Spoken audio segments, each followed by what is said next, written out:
Brought the stage on the field, had to take it off. Brought the stage on the field, had to take it off. Kind of messing with the momentum and the audience, but that's fine. We'll take you inside the Caesars. Superdome for the All-State Sugar Bowl. This is a 6-pager, Dusty. That's how you know it's a good one. It's 12-7, and this was really the night, the improvisation and the ability of Gunnar Stockton to just get blasted, but get up off the field. He got annihilated, Scott. Watch this. Boom! I mean, heavens to Betsy. Cash Jones, by the way, made a heck of a play there, and he made some big plays on some third downs, and that was a 3rd and 12. Then it's Stockton, who somehow was lucid and was able to take it into the end zone. Pete Golding imploring his guys, got to get stops. It's 14-12. Kewan Lacey, this is rough, and he's battling the shoulder, but this one just comes out.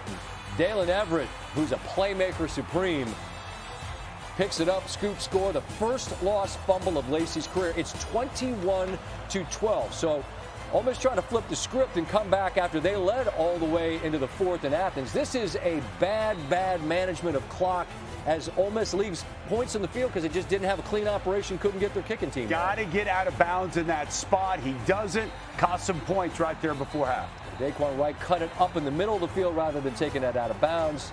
And Joe Judge not excited on the sideline. So it's 21-12 still. But there's still 2 quarters of football. And this was a monster 4th and 3. Harrison Wallace, the 3rd. And the key there was he had all day to throw. The protection and then the laser that he throws with great accuracy. So that's a 4th down conversion. Here it's Lacey who gets to the outside. Kirby wanted to hold. There was a little tug there that they missed. And Smart is livid because he's right. But to be fair, there were some calls that were missed the other way later in the game. 4th and 5. And, man, break out the wheelbarrow because Kirby's got the minerals. They go fake punt. Lawson Lucky from Landon Roldan. What a throw and call. The stones to make that call in that spot. That's a freshman throwing that football. You and I were screaming upstairs watching this game. Now it's Stockton. Again, he's about to get smashed, but he ad-libs and finds Colby Young. This play was actually really well diagnosed, but then Ole Miss comes up to make the play, and they hit Stockton, but Georgia's able to get the completion. They kick a field goal, so it's 24-19. Now it's early 4th. Now remember, the 4th in Athens is when everything went wrong. And here on 3rd and 7, Chambliss, I don't know how you describe it. Probably just watch. The man ad-libs. And then it's not just that, it's Lacey absorbing a monster hit and spinning away for the first down. Scott, he ran out of the sky cam when we were watching that. I've never seen that before. Now up the middle. And into the end zone, it's Lacey. That fumble is long forgotten, along with so many other things that have happened in this game. It's now 27-24. They go for it on 4th and 2. Sometimes guts or minerals or stones come back to blow up a little bit, and they do. You couldn't believe it in real time. But are they going to make it hurt?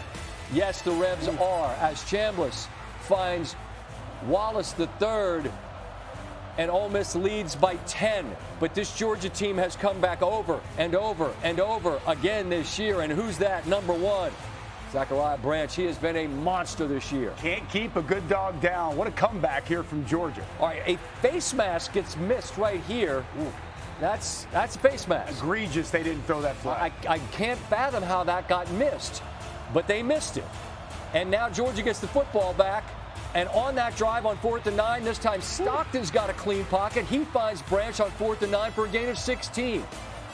Based on the way this season went, Georgia backers and Ole Miss backers had to be thinking they're going to score a touchdown. That's just how the season's going. 3rd and 9, they call Ole Miss for PI.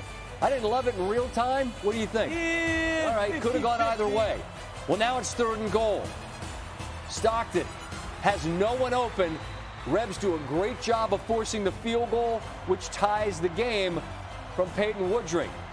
Sean McDonough made the point. They've had a lot of great kickers in Athens, but he has been the most accurate. He ties things at 54. I had missed one earlier from 50-plus that was just short.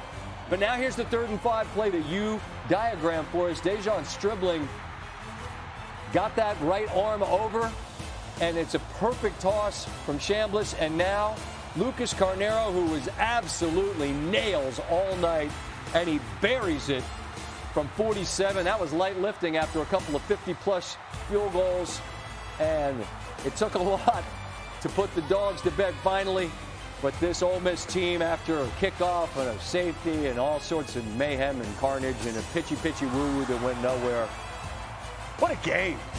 Sean, thank you. Welcome to the Ram Trucks post game, which continues. Dusty Dvoracek is alongside. Pete Golding's going to join me here in a moment, and you and I could talk until who knows when about that football game. What an incredible 60 minutes of ball. Awesome. Awesome. We have Georgia in front by a bunch. We've got Ole Miss in front by a bunch. And with that in mind, I told you hold on because Pete might be ready. He's ready. So I'm going to ask you to step aside for just a moment and welcome me, Pete Golding. Hey, Pete, it's Scott Van Pelt here on SportsCenter. I just kicked Dusty off the chair so I could visit with you since you just won this remarkable ball game. I'm sure he understands. We were just blown away by the competitive fight on both sides tonight. I'm sure an honor for your squad to be involved in it. Just your first thoughts about what we just witnessed on both sides tonight, Pete. Yeah, I just think the resiliency, the competitive character, it's been all year. Their toughness, they love to compete, they love to play football. It's a group that has a lot of grit, man, and they really enjoy playing together. And I've said it all along. I just don't think they're tired of playing football yet. And I think that's a big part of playing in the playoffs. And these dudes want to keep playing and create the legacy of this football team, and it's a really neat group. Pete, I've gotten to know Kirby over the years of doing this, and I know what he appreciated most about his group is the exact same thing you just described, competitive grit. They've demonstrated it over and over this year. They're like the guy in the horror movie, man. They're hard to kill. And when you've got them down and they tie you up, right? I mean, somebody's gonna have to make a play. What's the mindset? Because you guys ran it on first down there. Were you guys? I was wondering what that last series was going to be like.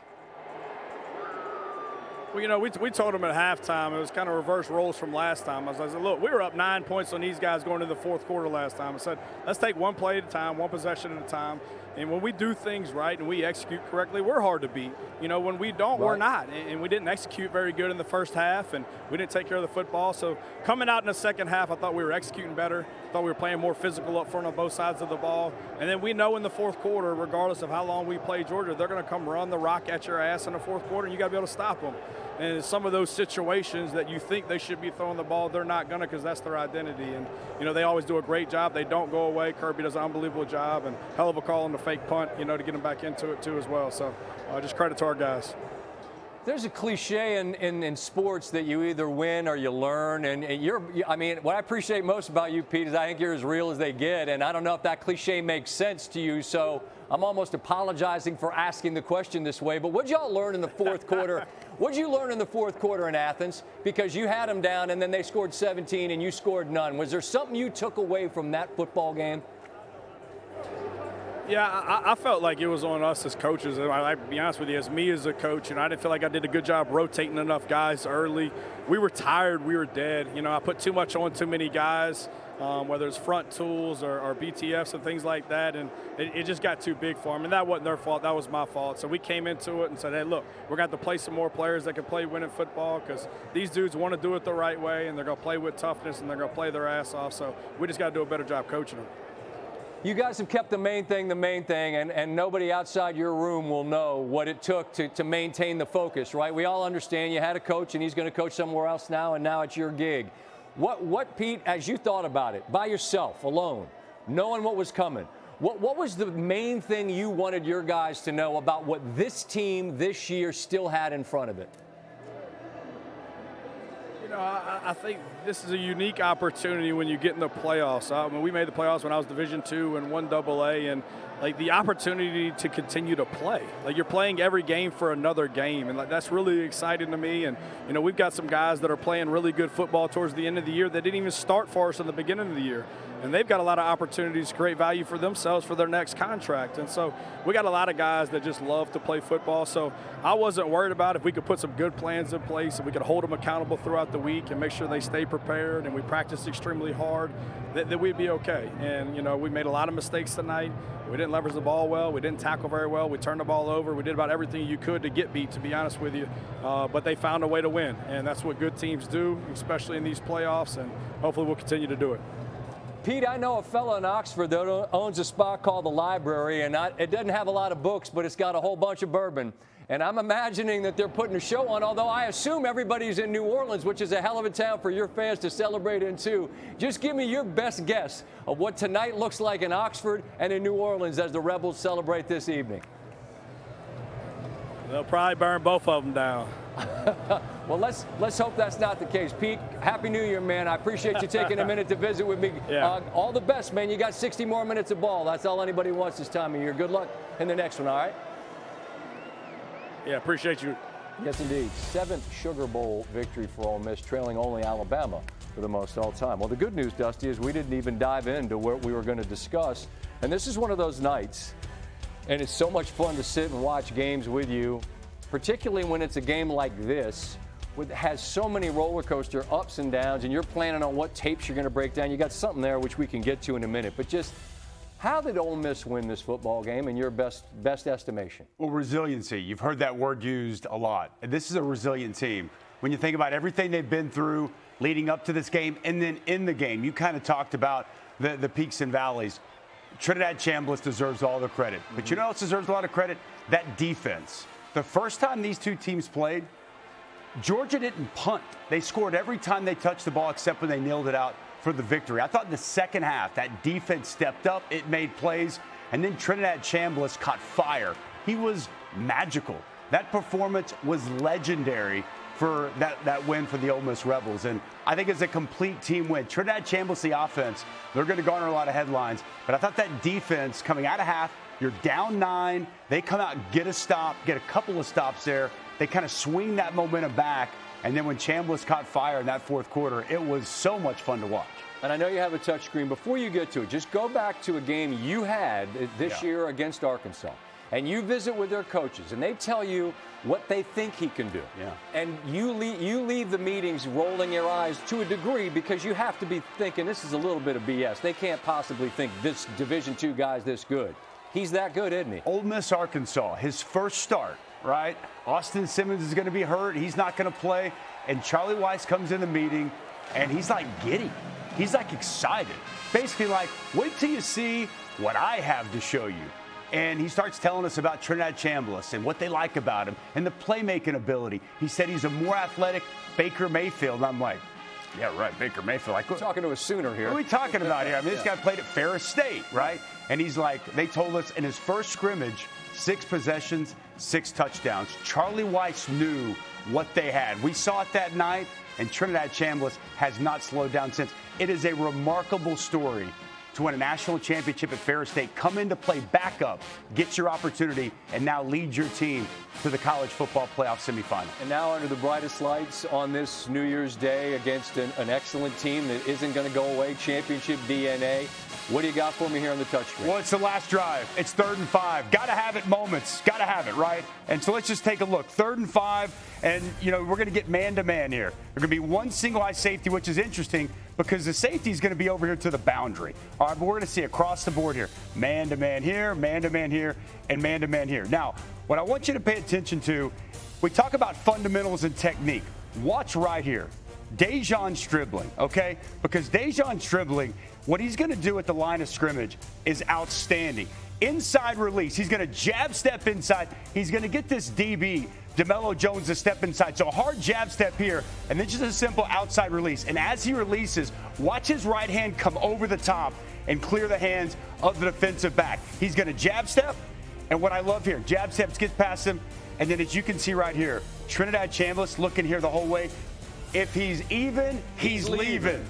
Dejon Stribling had that step. Now you see the touch, the accuracy, hits him in stride down the field. Biggest moment of the game.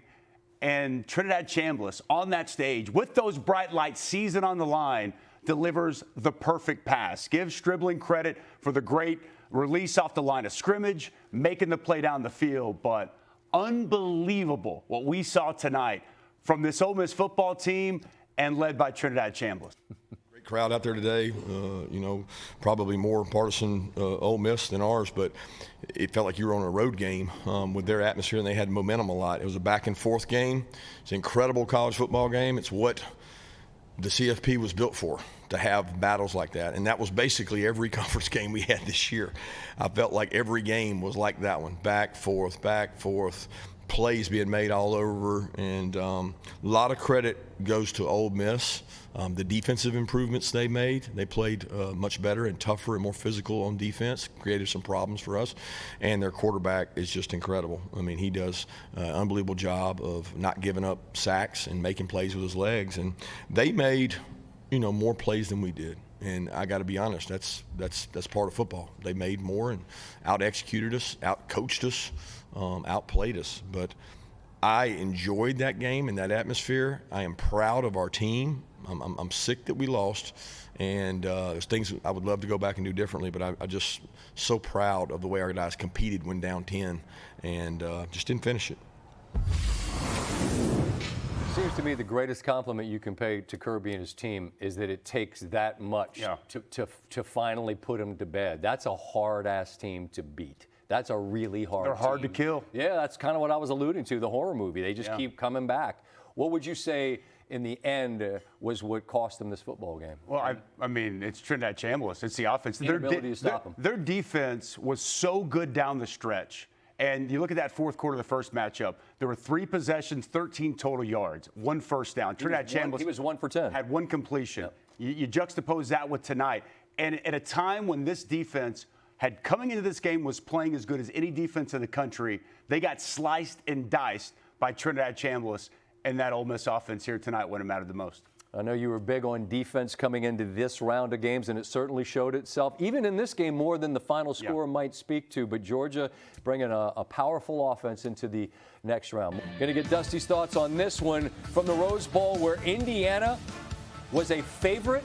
They deserved to be, and they absolutely dominated Alabama.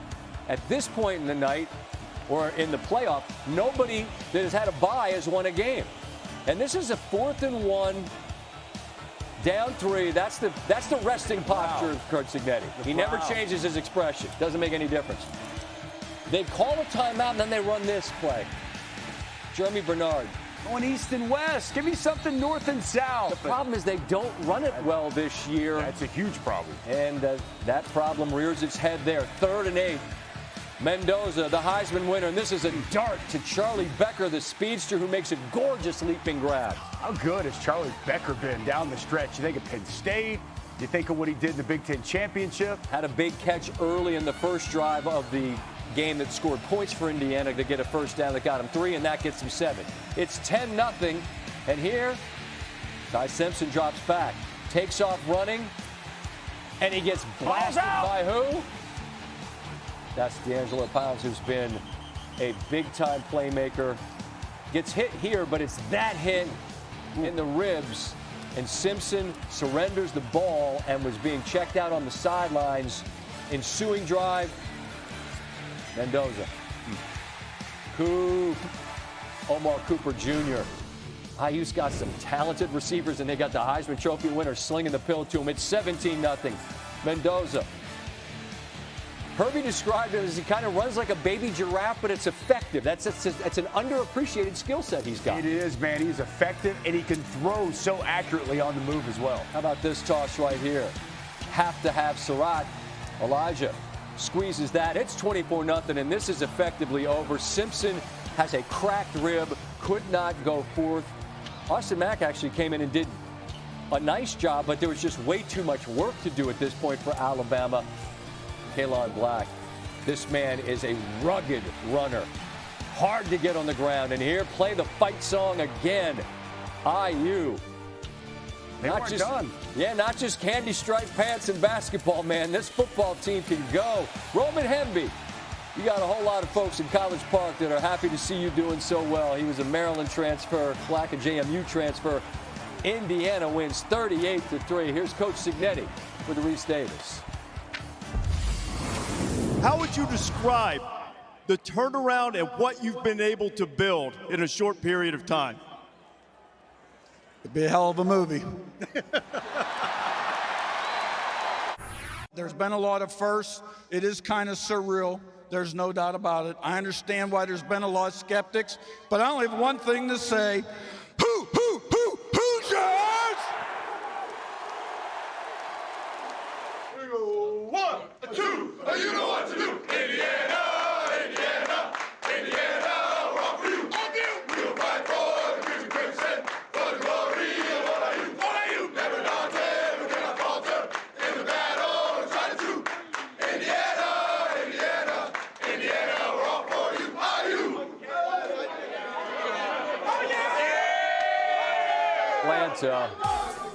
as Kurt Cignetti wins the first bowl game for Indiana. This is amazing. Since 1991, it breaks a 7-game losing streak for the Hoosiers. Again, it's worth reminding folks, when he got to Indiana, they had the worst winning percentage in the history of college football. Now they're an absolute powerhouse. He's just the third head coach to win a bowl game, joining Bill Mallory and Sweetheart. It's entertainment. That's our buddy Lee Corso in 79. Dusty Dvoracek with me. We'll be in Atlanta next week for the rematch with Oregon. That highlight to come. They're the best team in football this year. You win in Oregon.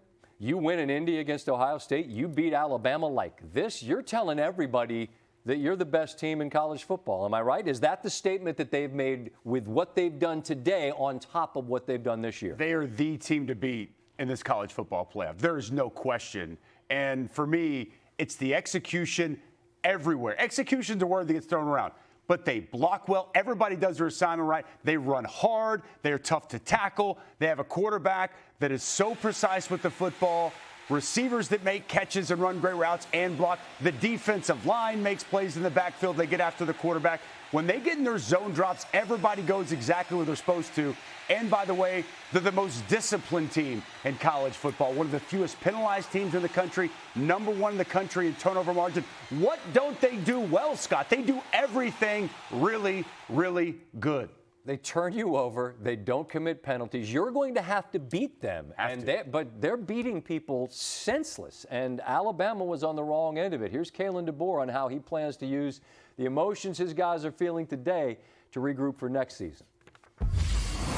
I know, because I've been doing this long enough and I have experiences that I can fall back on, that the fine line between what we had out there today and being at the very top is such a fine line, and you got to go back to starting over from scratch with putting the people around you, the right people, and committing to something, a common goal together, and the actions following it. And so it's such a fine line. It may not feel like it when you're in this moment right now and what happened today, but I can tell you it's a fine line between being here and being at the top. You earn a benefit of the doubt. Yeah. Clemson lived in that space for a long period of time, and you hold on to the belief that they're this. I thought they'd be a playoff team this year, and they weren't, obviously, Clemson. And so maybe it's become something different there. Is it in the process of becoming, you're losing the benefit of the doubt of Alabama, of what you were, because you're still obviously really good, but what are they right now today as constructed? They've lost that Saban mystique, that team that strikes fear in the opponent before they ever play them. That's gone. No one fears this team anymore. Think about the way this season started. They got blown out against Florida State, and how this season ended. They got blown out against Georgia in the SEC championship, and they got absolutely annihilated today at the Rose Bowl. So nobody fears them. They've got to get back to being a physical, dominant team up front, because they're not. Can't run the ball. They cannot run the football. And to me, as Kalen DeBoer goes back, and he's a great coach, and he's going to do everything he can to get this program right. It has to start there. You cannot be that one-dimensional and expect to compete and play for championships. They've got to get back to that physicality. They've got to get back to finding that toughness up front along the offensive line, because this season they got talent, but it hasn't shown itself in games, and it's been puzzling to me to watch all season. Look, it's been amazing in the portal and NIL era. Things can turn around quick. There's no guarantee they will. No greater example how quickly things can turn around. Indiana is singular. They are on their own level at the moment, and it allows so many other programs to catch up to a program like Alabama. They made it to the playoff, did win a game, but they were no match for Indiana today. They're moving on, so too are the Oregon Ducks. This was the first game of the day, a trip to the College Football Playoff semis on the line. Texas Tech, of course, earned a bye, and they had a rough day. Oregon leading 3-0. 4th and goal from the 2. Dante Moore rolls and has the pass batted down by David Bailey. Here's Dan Lanning on his 4th down decision-making. Well, it works sometimes, it didn't work sometimes, right? So I assume all the times it didn't work, I'm stupid, and the times it worked, I'm smart. That's about how it goes. Everyone loves when coaches go for it until it doesn't work. It's 3-0. Cameron Dickey, who was brilliant all year, tries to spin and has the ball knocked away. Brandon Finney, the true freshman from McDonough School outside of Baltimore, making a name for himself today. He was brilliant. Recovers there. This play is, shout out to this is the David Pollock play. Baron Morton stripped by Mateo Uiagalelei. Remember that Pollock play where he did that in the end zone for a touchdown? Same kind of deal where he strips it, somehow hangs on to it. Third turnover forced by the Duck defense. And finally, after setting for field goals and getting stopped on fourth downs here, toss to Jordan Davison, and the Ducks lead 13-0. And the way their defense is playing and the way Texas Tech is struggling on offense, that felt kind of like a wrap, but you never know. One big play and the whole thing could turn around. Here, Morton hits Terrence Carter Jr. inside the 10. Now early fourth. There's that true freshman again, Finney. His third takeaway of the day, and that was crushing for Texas Tech. It's now 16-0, and there's the Duck defense. Tatum Tuioti, and it's all Ducks, all defense, and Dan Lanning gets to celebrate the locker room victory. Unbelievable job, but not done what? Yeah. Not done yet. Not done yet. You earned the opportunity to have more time together. Unbelievable job. Right, now I hope some of you will pack a bag and leave it right here in Miami, because that's where we got to get back to.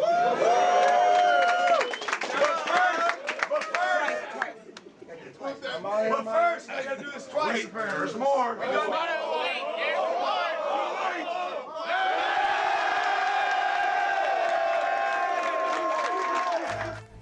We'll see in Atlanta for a rematch of a game from October when Indiana went to Eugene and Fernando Mendoza, the pick 6.